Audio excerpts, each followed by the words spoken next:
Ready to turn that Chipotle gift card into a delicious burrito bowl without leaving your couch. First, fire up your Chipotle app. Make sure you're logged in and ready to go. Tap that enticing Order Now button right there.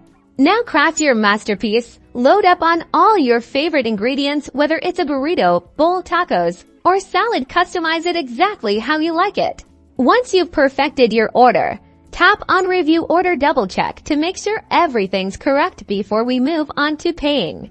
Look for the Add Payment option. It might be under a section labeled Payment or Checkout. This is where the magic happens. Select Gift Card. You'll probably see other payment options like Credit Card or Apple Pay.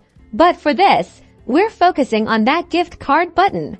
Now carefully type in your gift card number and the PIN. Be extra careful to enter this incorrectly to avoid any error messages. Voila! The app will automatically deduct the gift card balance from your order total. If your gift card covers the entire amount, you're all set. If there's a remaining balance on your gift card after your purchase, the app will most likely let you know. Remember to keep track of it for your next Chipotle craving.